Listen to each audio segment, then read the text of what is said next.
이름의 찬양 감사합니다. 어느 날 하나님께서 사탄에게 욥의 온전함과 욥의 정직함에 대해서 자랑을 했습니다. 욥은 하나님께서 사탄에게까지 자랑할 만한 정직함과 온전함을 가진 믿음의 사람이었음을 알 수 있습니다. 그러나 사탄은 욥을 향한 하나님의 칭찬을 그냥 듣고만 있지 않습니다. 사탄이 하나님께 말합니다. 욥이 까닭없이 하나님 앞에 온전하고 정직하고 하나님을 경외하는 믿음의 사람이 되었겠습니까? 하나님이 욥이 감당할 수도 없을 만큼 많은 복을 주셨고 그에게 날마다 하나님의 좋은 것으로 채워주셨으니까 하나님을 경외하지, 욥도 하나님께서 주신 복을 한꺼번에 다 빼앗아 버리면 그도 별 수 없이 하나님을 욕하게 될 것입니다. 이렇게 사탄이 말합니다. 하나님은 욥이 온전하고 정직한 마음으로 하나님을 경외한다 말하는데, 사탄은 욥이 복 때문에 하나님을 경외하는 것이라고 말하고 있는 것입니다. 하나님은 욥의 신앙이 진짜라고 말하고 있는데 사탄은 욥의 신앙이 가짜라고 말하고 있는 것입니다. 그래서 하나님께서 사탄에게 욥의 신앙이 진짜이고 욥의 신앙은 복 때문에 가진 신앙이 아니라는 것을 알리기 위해서 그를 시험해 보라고 말합니다. 하나님의 허락을 받고 사탄이 욥을 칩니다. 욥이 일시에 그가 가지고 있던 모든 재산이 흩어집니다. 그리고 한꺼번에 모든 자식들을 잃게 되어집니다. 욥이 일시에 자기의 재산과 자식을 모두 잃어버린 후에 어떻게 반응하고 있습니까? 신앙이란 내게 일어난 일에 대해서 보이는 반응입니다. 내게 되어진 일들에 대해서 어떤 반응을 보이는가 하는 것이 내 신앙의 표현입니다. 그것이 좋은 일이든 그것이 어려운 일이든 똑같습니다.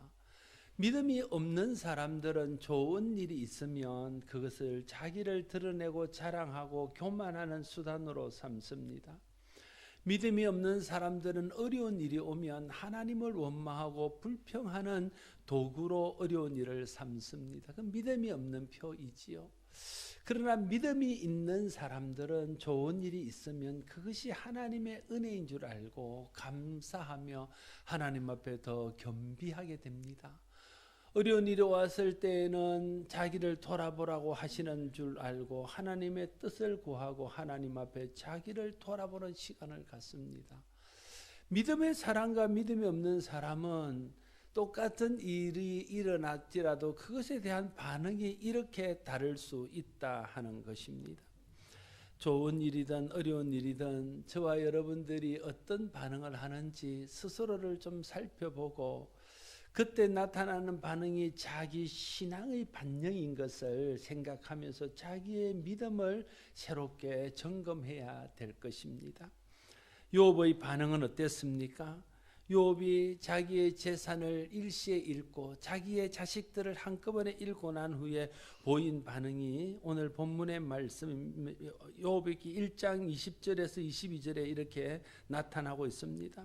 욥기 1장 20절, 욥이 일어나 겉옷을 찢고 머리털을 밀고 땅에 엎드려 예배하며, 그 와중에 욥은 예배합니다. 21절, 이르되 내가 모태에서 알몸으로 나왔은즉 또한 알몸이 그리로 돌아갈지라. 주신 이도 여호와시요 거두신 이도 여호와시니 여호와의 이름이 찬송을 받으실지니라. 욥은 그 어려운 상경 속에서도 하나님께 찬송합니다. 22절, 이 모든 일에 욥이 범죄하지 아니하고 하나님을 향하여 원망하지 아니하니라. 욥은 재산과 자식을 잃은 후에도 하나님을 원망하지 않았다 하는 것입니다. 이것이 욥이 보여준 고난에 대한 반응이었고 이것이 욥의 신앙이었습니다. 하나님께서 사탄에게 말합니다. 욥을 보았느냐? 네가 나를 충동하여 이유 없이 그를 쳤어도 여전히 자기의 온전함을 굳게 지키는 욥을 네가 보았느냐? 하나님이 그렇게 묻습니다. 하나님은 욥이 보인 반응을 흡족하게 받으셨습니다. 그러나 사단은 쉽게 항복하지 않습니다. 사단은 쉽게 물러서는 존재가 아닙니다. 우리가 그걸 알아야 됩니다. 사단은요, 끈질기고 집요합니다. 그래서 우리가 사단의 공격과 사단의 미혹을 이겨내려고 그러면 우리도 계속해서 늘 깨어있고 계속해서 기도하며 성령을 의지해야 됩니다. 그래야 끈질기고 집요한 사단의 유혹과 사단의 도전들을 계속해서 이겨낼 수 있기 때문에 그렇습니다. 사단이 하나님께 말합니다. 그가 제사는 이렇지만 몸이 건강하니까 아직도 하나님을 경외하지. 그 몸을 쳐서 그 몸이 병들면 그때는 그도 어쩔 수 없이 하나님을 욕하게 될 것입니다. 하나님이 이번에도 사단에게 허락합니다. 그 몸을 네게 맡긴다. 그러나 생명은 건드리지 말라. 그래서 사단이 욥의 몸을 칩니다. 욥이 발바닥에서부터 정수리까지 악한 종기가 납니다. 욥이 그 종기로 인하여 견딜 수 없어서 질그릇 조각을 가지고 자기 몸을 끌고 앉아 있습니다. 그 모습을 바라본 욥의 아내가 말합니다. 당신이 그래도 자기의 온전함을 굳게 지키느냐? 하나님을 욕하고 죽어라. 이렇게 말합니다. 어떻게 보면 자식과 재산을 한꺼번에 다 잃고 남편마저 병든 모습을 보는 아내가 보일 수 있는 당연한 반응이라고 생각이 되어집니다. 그러나 욥은 아내의 말을 대해서 이렇게 대답합니다. 그대의 말이 한 어리석은 여자의 말 같도다. 우리가 하나님께 복을 받았은즉 화도 받지 않겠느냐 하고 이 모든 일에 욥이 입술로 범죄하지 아니하니라. 하나님께서 복을 빼앗으면 틀림없이 하나님을 욕할 것이라 했던 사단의 혼장담은 욥에게는 통하지 않았습니다. 하나님을 욕한다는 뜻이 무엇입니까? 우리 성도들은 욕을 잘 모르겠지만 그런 걸로 세상 사람들이 쓰는 욕을 하나님 앞에 퍼붓는 것이 하나님께 욕하는 것입니까? 물론 그런 것들도 하나님께 욕하는 것이라 할 수 있을 것입니다. 그러나 성경이 말하는 하나님을 욕하는 것, 하나님을 욕되게 하는 것은 하나님의 선하심을 부정하는 것입니다. 하나님은 선하지 않으셔. 하나님은 불의하셔. 하나님은 공평하지 않으셔. 하나님은 사랑을 우리에게 베풀지 않으셔. 이렇게 하나님의 선하심, 하나님의 공평하심, 하나님의 사랑을 부정하는 것이 하나님을 욕되게 하는 것이고 하나님을 욕하는 것입니다.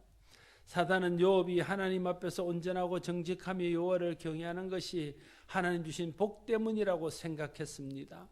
그래서 그에게서 복을 빼앗기만 하면 그는 하나님을 욕하고 온전함과 정직함과 여호와를 경외하는 것이 그에게서 무너질 줄로 생각했습니다. 그러나 하나님께서는 욥의 온전함과 정직함과 여호와를 경외하는 것이 복 때문이 아니라 복을 주신 하나님 때문임을 믿었습니다. 그래서 복은 빼앗겨도 온전함과 정직함과 여호와를 경외하는 것이 여전할 것이라고 하셨습니다. 바로 그 하나님의 생각과 기대대로 욥은 자기에게 있는 모든 것을 빼앗겨도 하나님을 욕하지 않고 하나님을 오히려 찬송하고 예배하고 감사하고 있는 것입니다. 여러분, 하나님이 목적이면 어떤 상황 가운데서 흔들리지 않을 수 있습니다. 언제나 하나님은 동일하시고 하나님은 언제나 변함이 없기 때문에 그렇습니다.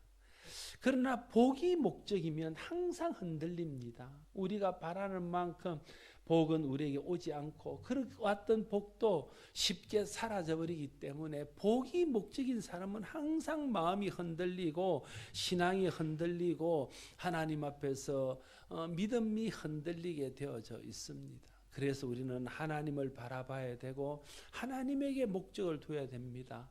하나님 주신 복을 바라보거나 하나님 주신 복을 목적으로 삼으면 우리는 온전한 신앙을 유지할 수 없습니다. 하나님 앞에서 정직하고 온전하며 하나님을 경외하는 믿음을 계속 유지하기가 어렵습니다. 안타깝게도 욥의 아내는 사탄의 말대로 되었습니다. 욥의 아내는 복을 빼앗기자 하나님을 욕했습니다. 욥과 욥의 아내의 차이는 무엇입니까? 왜 욥은 그런 상황 가운데서도 욕을 하지 않고 오히려 하나님을 찬송하는데 욥의 아내는 그런 상황에서 하나님을 욕하고 있는 것입니까? 욥과 욥의 아내의 차이는 무엇을 바라보는가의 차이입니다. 욥은 복 주시는 하나님을 바라보았습니다. 그래서 고난 가운데서도 여전히 자기와 함께 하시고 자기를 도우시고 위로하고 격려하시는 하나님 때문에 예배할 수 있었고 찬송할 수 있었습니다. 그러나 욥의 아내는 하나님 주신 복만을 쳐다봤습니다. 그랬더니 복이 사라지는 순간 하나님을 욕하게 되었던 것입니다. 이 차이는 아주 중요한 차이입니다. 이 차이는 아주 엄청난 차이입니다.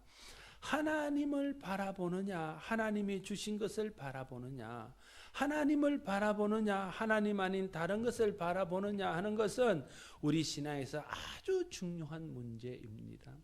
신앙은 하나님을 바라보느냐 아니면 하나님 주신 것을 바라보느냐의 싸움입니다. 그 싸움에서 이긴 사람은 믿음을 지킬 수 있습니다. 그러나 그 싸움에서 실패한 사람은 믿음을 지키기가 어렵습니다. 하나님을 바라보는 사람은 사탄의 유혹을 물리치고 믿음을 지킬 수 있지만 하나님 주신 것을 바라보는 사람은 사탄의 유혹에 넘어져서 믿음을 지키기가 어렵게 되어집니다. 하나님을 바라보지 않고 하나님은 다른 것을 바라보면 그것이 좋은 것이든 그것이 나쁜 것이든 항상 시험거리가 될 수 있습니다. 좋은 것이면 교만의 함정에 빠지게 되고 나쁜 것이면 원망의 함정에 빠지게 됩니다.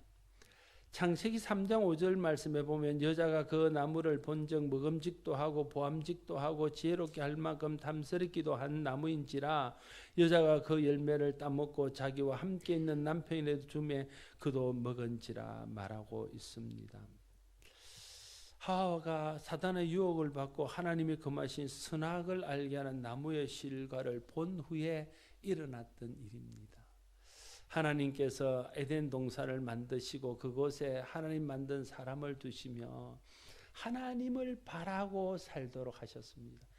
선악과를 두신 목적도 이 모든 것들의 주인이 사람이 아니라 하나님인 것을 알고 하나님을 바랄 때 이 모든 것들을 너희가 온전히 누릴 수 있다는 것을 알게 하기 위해서 선악과를 주셨습니다.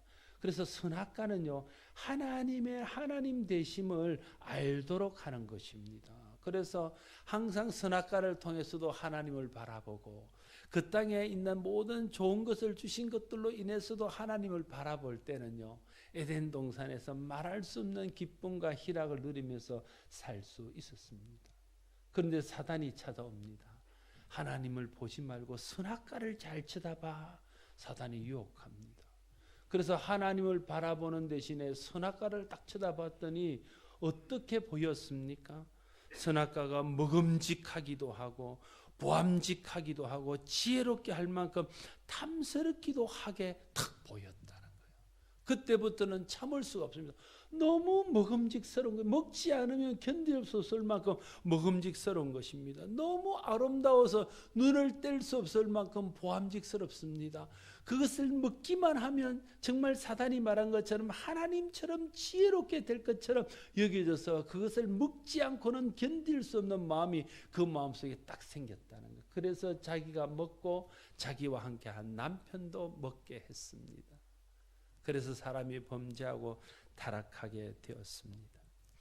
하나님을 바라볼 때는 아무 문제 없이 하나님 주신 모든 것들을 누릴 수 있었는데 사단의 유혹을 받고 욕심에 끌려서 선악과를 쳐다보는 순간에 모든 것이 엉망이 되고 그들은 고통과 죽음 가운데 떨어지는 결과를 갖게 되었다 하는 것입니다. 아담과 하와는 선악과가 아닌 하나님을 바라봤어야 합니다. 하나님을 바라봤으면 사단이 말할 때도 하나님 말씀이 생각나서 그것은 먹어서는 안 되고 먹는 날에는 반드시 죽는다고 하신 나무였지 생각해서 사단의 유혹을 물리칠 수 있었을 것입니다. 그러나 아담과 하와는 불행하게도 사단의 말을 듣고 하나님 바라볼 생각을 하지 않고 선악과를 주목하여 봤더니 선악과를 욕심을 가지고 봤더니 그 나무가 먹음직도 스럽고 보암직도 하고 지혜롭게 할 만큼 탐스럽기도 해서 그 유혹을 이겨내지 못하고 그 나무의 열매를 먹고 말았다 하는 것입니다. 무엇을 보느냐의 차이가 이런 결과를 가져왔다는 것입니다. 세상에 우리에게 보암직스럽고 먹음직스럽고 우리를 지혜롭게 할 만큼 탐스럽게 여기는 것들이 많이 있습니다. 사단은 자꾸만 그걸 보라고 그럽니다. 그때 우리는 그것을 거부하고 하나님을 바라봐야 됩니다. 그래야 이 땅에 있는 모든 것들도 우리에게 유익하게 되고 하나님이 주시는 은혜 안에서 복되게 될 수 있습니다. 그러나 하나님을 놓쳐버리고 그것을 바라보면 그것을 따라가다가 그것이 주는 잠시의 기쁨을 누리다가 결국은 망하는 길로 가게 되어지는 것입니다. 우리는 끊임없이 세상을 보라는 사단의 유혹 앞에 그것을 거부하고 하나님을 바라보고 하나님께 소망을 두고 하나님께 목적을 두는 그런 신앙적인 싸움의 승리를 거두어야 할 것입니다. 마태복음 20장에 보면 포도원 일꾼의 비유가 나옵니다. 포도원 주인이 포도철이 되어서 일꾼을 찾으러 아침에 인력시장에 나갔습니다. 새벽 일찍 나가보니까 일하러 나온 사람들이 있습니다. 우리 밭에 가서 일하면 오늘 내가 한 데나리온의 싹을 줄 텐데 일하겠느냐고 묻습니다. 그 사람들이 흔쾌히 우리가 가서 일하겠다고 그럽니다. 그래서 한 데나리온 주기로 계약을 하고 그들은 가서 밭에 가서 일을 합니다. 그렇게 일꾼들을 포도원에 들여보내고 주인이 아침을 먹고 9시쯤 돼서 다시 시장터에 나와봤습니다. 그랬더니 아직 일자리를 얻지 못한 사람들이 시장에서 스승거리고 있습니다. 이 사람들아 왜 일을 안 하고 여기 있냐 물었더니 나를 써주는 사람이 없어서 내가 이렇게 있습니다. 일자리를 찾고 있습니다 말합니다. 그러면 자네들도 내 밭에 들어가서 일을 해. 그렇게 말해서 일자리를 줍니다. 점심때가 돼서 12시쯤 돼서 저작거리에 나와보니 아직도 일을 찾지 못한 사람이 있습니다. 그들도 밭에 들어가서 일을 하도록 합니다. 오후 3시에도 오후 5시에도 일을 찾지 못한 사람을 만나서 이 주인이 그 모든 사람들을 자기 밭에 보내어서 포도밭에서 일을 하게 합니다. 해가 떨어지고 6시가 되었습니다. 품삯을 줄 때가 되었습니다. 5시에 일을 하러 온 사람, 1시간을 일을 하러 온 사람에게 주인이 한 데나리온을 줍니다. 이 한 데나리온이 중요해요.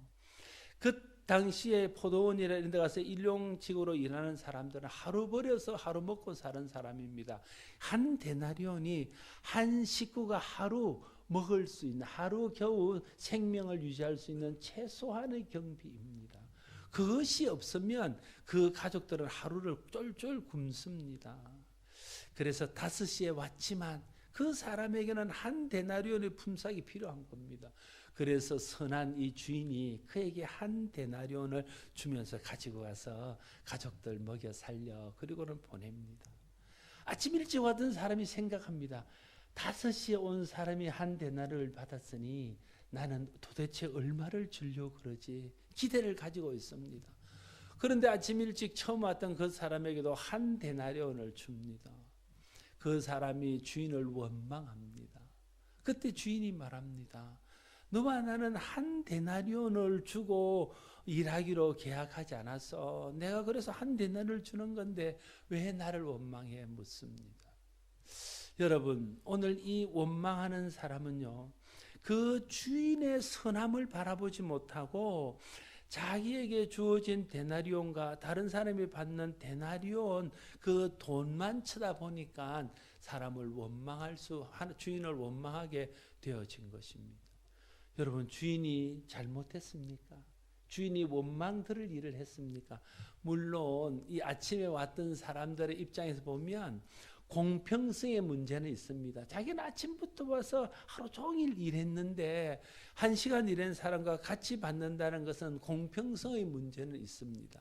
그러나 그가 그 주인을 쳐다봤더라면, 그 주인의 마음을 알고 그 주인의 뜻을 알았더라면 그 주인이 5시 온 그 사람도 가족을 먹여 살릴 수 있도록 그에게 은혜를 베풀고 그에게 사랑을 베풀고 자비를 베푼 그 주인 때문에 오히려 그 주인을 칭송하고 그 주인의 선함 앞에 무릎을 꿇고 고개를 숙여야 했을 거라는 거예요. 그런데 이 사람은 그 주인을 바라보지 않고 단지 나눠주는 돈에만 관심 있고 돈만 쳐다봤더니 그는 주인을 원망하는 사람이 되었다 하는 것입니다.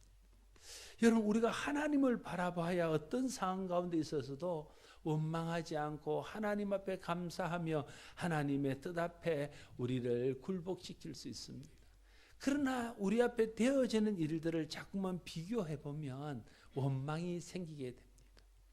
어떤 사람은요, 그렇게 많이 먹는데도 살이 안 찌는 사람이 있습니다. 어떤 사람은 물만 먹어도 살이 찌는 사람이 있어요. 그럼 하나님을 원망하게 되는 거죠. 어떤 사람은 태어나 보니까 금수저입니다.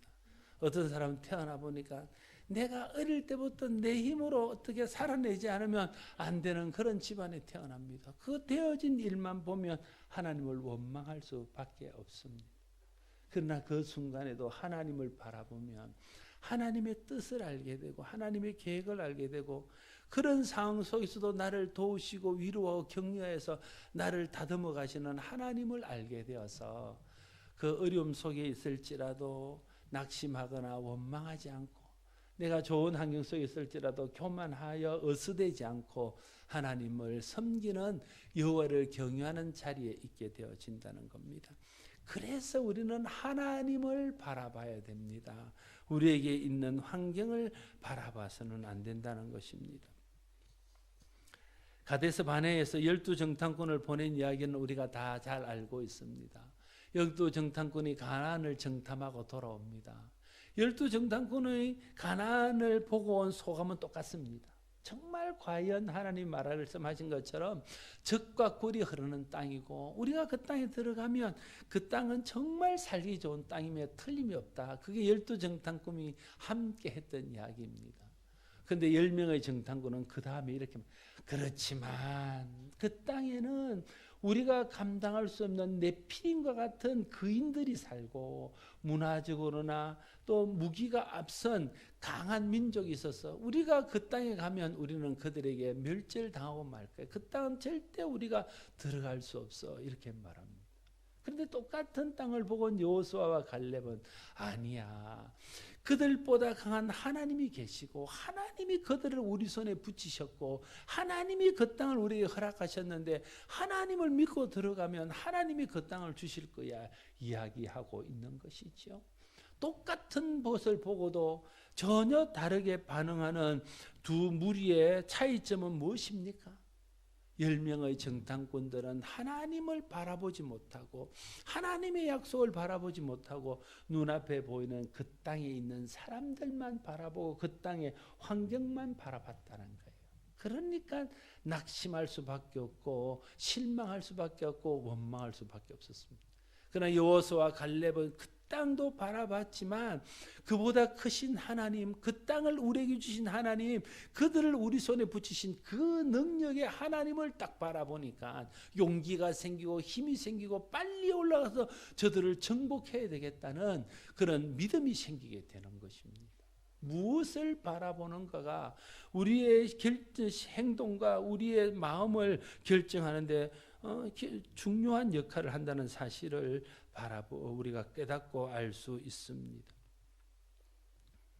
욥과 욥의 아내의 차이점은 종기를 바라보느냐 하나님을 바라보느냐의 차이였습니다. 농부들의 차이점은 그 주인의 선함을 바라보느냐 나눠주는 돈의 차이를 바라보느냐였습니다. 정탐꾼들의 차이는 그 땅에 있는 강한 자들을 바라보느냐 그 강한 자들을 맡기신 하나님을 바라보느냐의 차이였습니다. 여러분은 무엇을 보고 있습니까?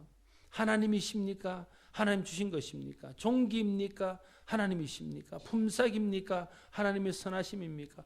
강한 사람입니까? 우리 함께 하시는 하나님이십니까? 이것을 우리가 스스로 점검해보고 스스로 자신에게 물어봐야 됩니다. 하나님을 바라보면 사단의 미혹을 이기고 선하신 하나님을 찬송할 수 있습니다. 그러나 변하는 것을 바라보면 시험에 빠질 수밖에 없습니다. 그래서 변하지 않는 영원한 하나님께 소망을 두고 변하지 않는 영원한 하나님을 바라봐야 됩니다. 여러분, 변하지 않는 것에 소망을 두야 우리의 소망도 변하지 않을 수 있습니다. 변하는 것에 소망을 두면 그것이 변하면 우리의 소망도 변하게 되는 것입니다. 하나님은 영원히 변함없으신 분이십니다. 그래서 하나님께 소망을 둬야 우리가 소망이 변하지 않습니다. 그러나 세상에 있는 것은 금방 변하고 금방 사그러집니다. 그래서 그것에 소망을 두면 틀림없이 실망하고 낙심할 수밖에 없는 것입니다. 믿음은 무엇을 바라보는가의 싸움입니다.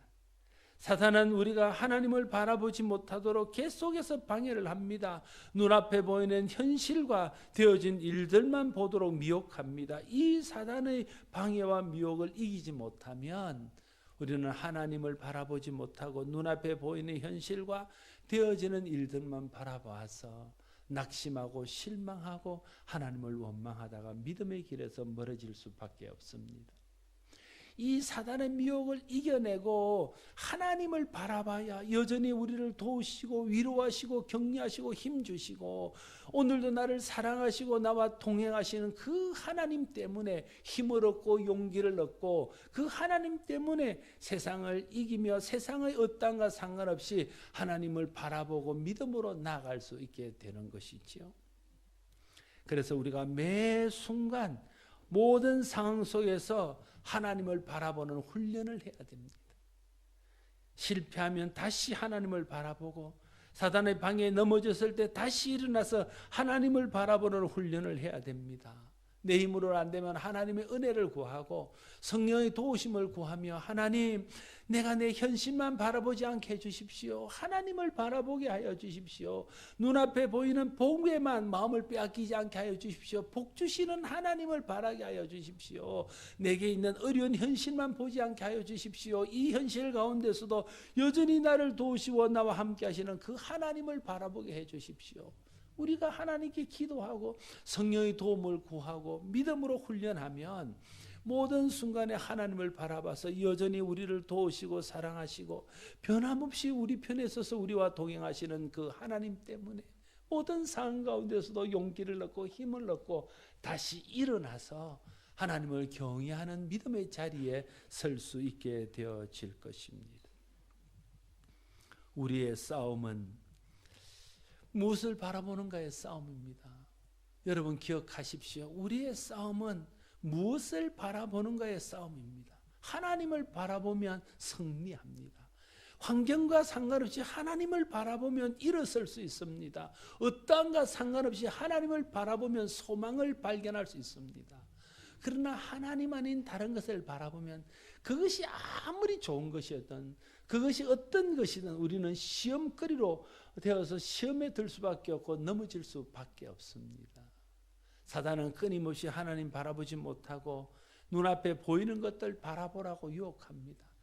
이 사단의 유혹을 성령의 능력으로 이기고 하나님의 은혜로 누르고 훈련을 통해서 극복하여 매 순간 하나님을 바라봄으로 여전히 우리를 도우시고 여전히 우리를 사랑하시고 여전히 우리 가운데 소망과 은혜를 베푸시는 그 하나님의 은혜로 모든 어려움들을 이겨내고 승리하며 매 순간 하나님을 찬양하는 믿음의 삶을 사는 저와 여러분 모두가 될 수 있기를 바랍니다. 기도하겠습니다. 아버지 하나님, 사단은 끊임없이 하나님을 바라보지 못하도록 우리의 눈을 막고 우리에게 되어진 일들, 우리에게 있는 것들, 우리에게 일어나는 일들만 주목하게 하고 그것만을 묵상하게 함으로 우리는 그것을 바라보고 그것을 묵상하다가 시험에 들고 낙심하고 믿음의 길에서 멀어지는 우리의 연약함이 있습니다. 성령 하나님 우리를 도와주시고 하나님 은혜 베풀어 주셔서 어떤 상황과 어떤 순간에도 하나님을 바랄 수 있도록 도와주시고 하나님을 바라봄으로 여전히 우리와 함께 하시고 우리를 도우시고 우리를 위로하시고 격려하시고 사랑을 베푸시는 하나님을 인해서 용기를 얻고 힘을 얻고 일어나며 승리하는 우리 모두가 되게 하여 주시옵소서. 예수님 이름으로 기도드리옵나이다.